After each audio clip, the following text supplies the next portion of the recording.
Eu sou Salomão, e existe uma história sobre mim que todo mundo conhece. Duas mulheres vieram até o meu trono com um bebê. As duas diziam que o bebê era seu. Uma estava mentindo. E eu, diante de toda a corte de Israel, mandei trazer uma espada e disse que cortassem a criança ao meio, para dar metade para cada uma. A mãe verdadeira gritou que entregassem o bebê para outra, mas que não machucassem o filho. E assim eu soube quem era a mãe de verdade. O povo de Israel ficou maravilhado. Daquele dia em diante, diziam que a sabedoria de Deus estava em mim para fazer justiça. Reis de outros povos mandavam embaixadores para ouvir os meus julgamentos. A rainha de Sabá cruzou o deserto por meses, só para testar se a minha sabedoria era real. E era. Nos julgamentos, nas decisões de governo, nas disputas entre tribos, eu via com uma clareza que não era minha. Era um dom que Deus tinha me dado quando eu pedi em Gibeon, ainda jovem, sem saber o peso do que estava pedindo. Mas eu estou aqui hoje para te contar o outro lado dessa história. O lado que ninguém conta nos sermões e nas escolas dominicais. Eu julguei a disputa de duas mães com perfeição. E não soube ser pai do meu próprio filho. O nome dele era Roboão.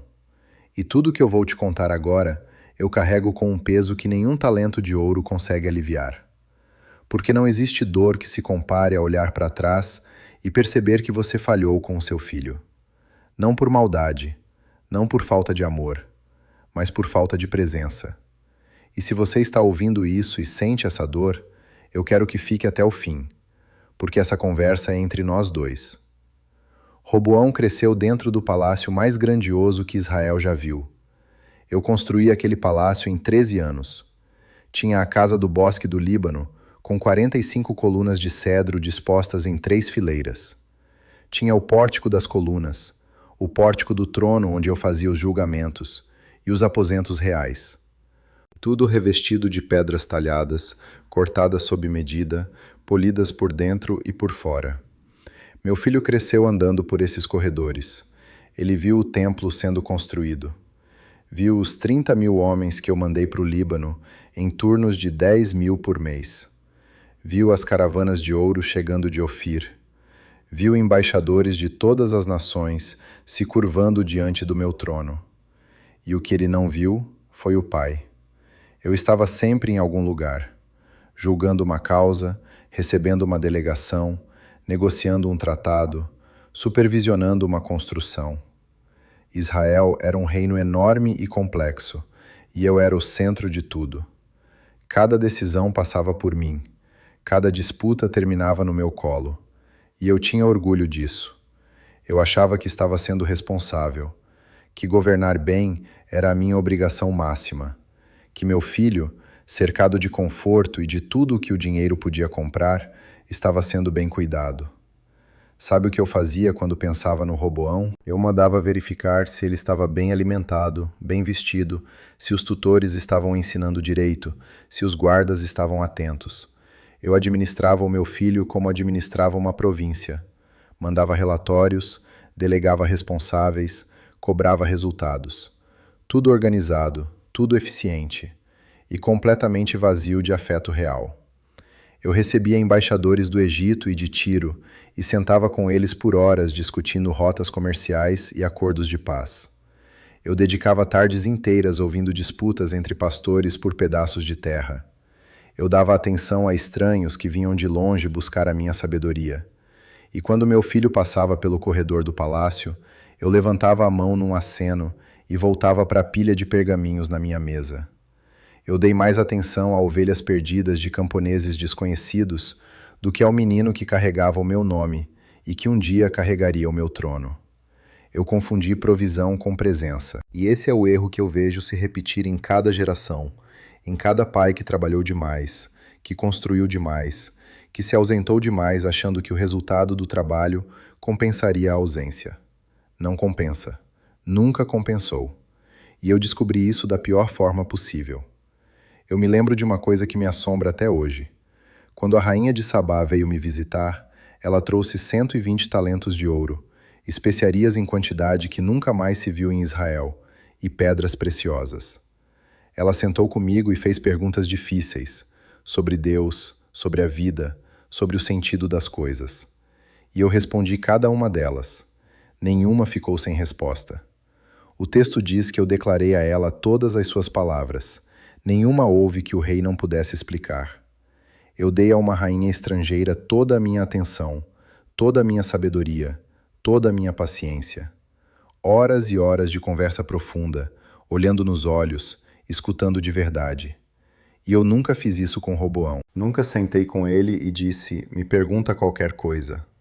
Nunca dei a ele o que dei de graça a uma mulher que veio de fora e foi embora.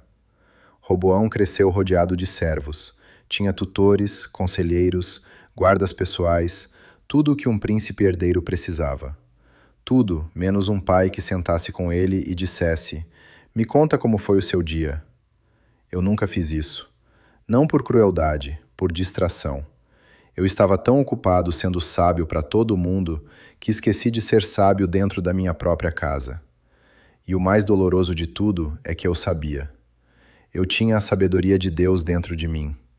Eu via com clareza quando um camponês estava negligenciando a terra, quando um comerciante estava enganando os clientes, quando um pai estava falhando com a família em alguma disputa que chegava ao meu tribunal.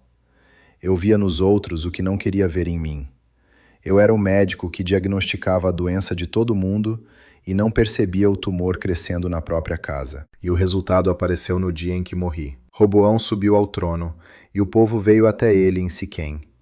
A primeira coisa que disseram foi, teu pai fez pesado o nosso jugo, aligeira a dura servidão e o pesado jugo que teu pai nos impôs, e nós te serviremos. O povo estava pedindo alívio, estava pedindo que o novo rei fosse mais presente, mais humano, mais atento ao sofrimento deles do que eu tinha sido. Se você chegou até aqui e está sentindo que essa história tem algo para você, eu te peço uma coisa. Se inscreve nesse canal, porque o que eu tenho para te contar não cabe num vídeo só. E tem algo especial esperando por você no primeiro link aqui nos comentários. É só clicar e ver o que está lá. Agora me deixa continuar. Roboão fez uma coisa que mostra exatamente o tipo de homem que eu criei. Ele pediu 3 dias para pensar.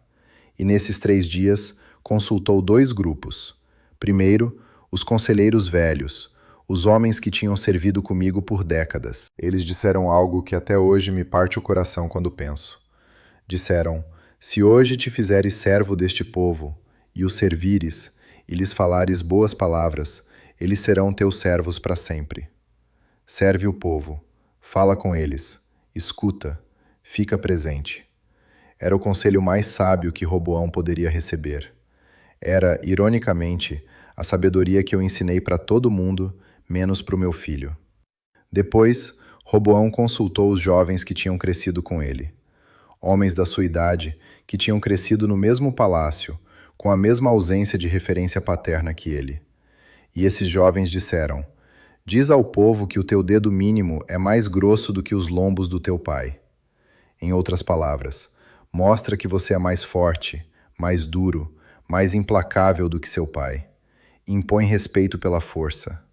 E Roboão escolheu os jovens, não porque era burro, mas porque ninguém nunca tinha sentado com ele e ensinado a diferença entre força e brutalidade, entre firmeza e arrogância, entre governar e oprimir. Essas são coisas que um pai ensina, não com discursos, com exemplo, com presença, com as 1000 pequenas conversas do dia a dia que vão moldando o caráter de um homem.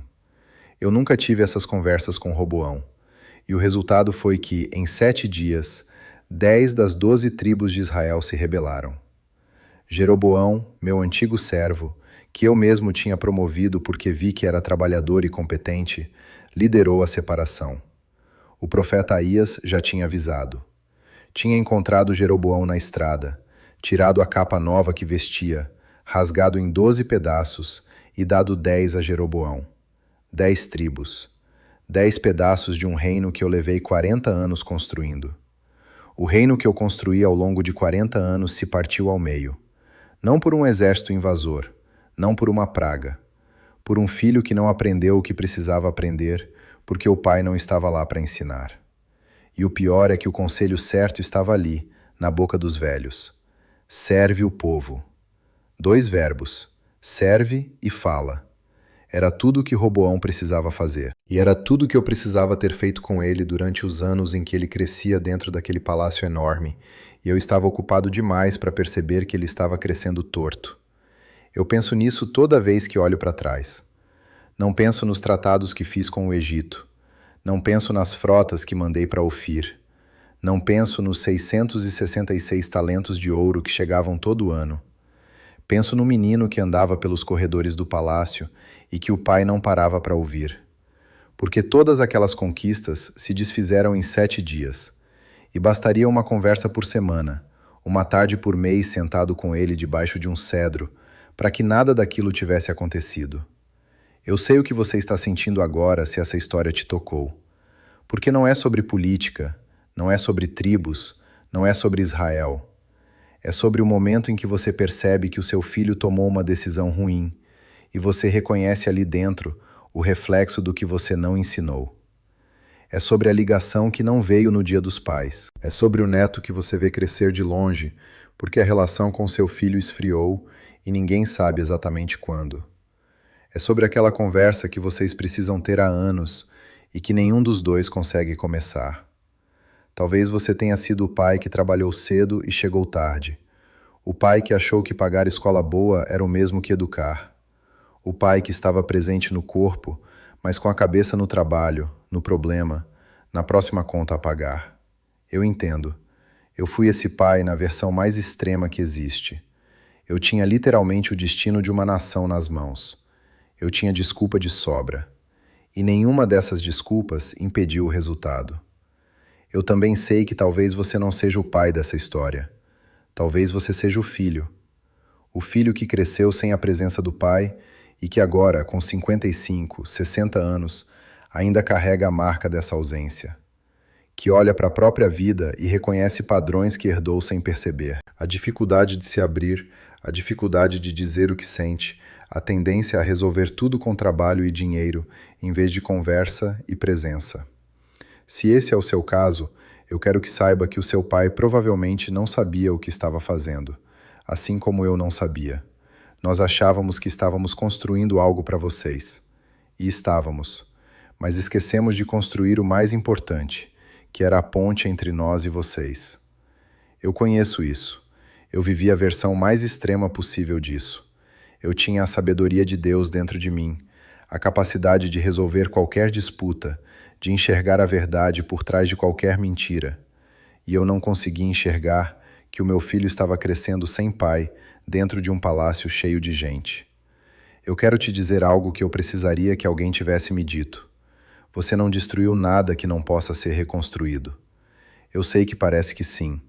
Eu sei que quando o silêncio entre um pai e um filho dura anos, parece que virou concreto, que já endureceu, que não tem como quebrar. Mas eu construí o templo de Deus com pedras que foram cortadas longe do canteiro, para que nenhum barulho de ferro fosse ouvido no local sagrado.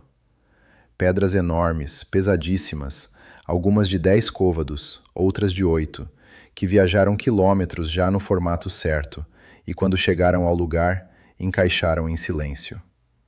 Às vezes é assim que a reconciliação acontece. Não com barulho, não com grandes gestos, não com discursos. Com uma peça que você prepara longe, em silêncio, dentro de você, e que quando chega na hora certa, encaixa sem precisar de força. E eu sei que existe o medo de ligar e ouvir silêncio do outro lado, o medo de estender a mão e ela não ser aceita, o medo de dizer eu errei e a resposta ser é tarde demais. Eu conheço esse medo, eu vivi com ele, mas eu também sei que o arrependimento que fica trancado dentro de você apodrece. Ele não se resolve sozinho com o tempo. Ele cresce, ele ocupa espaço, ele tira sono, e a única saída é para fora. É colocar em palavras o que você carrega em silêncio.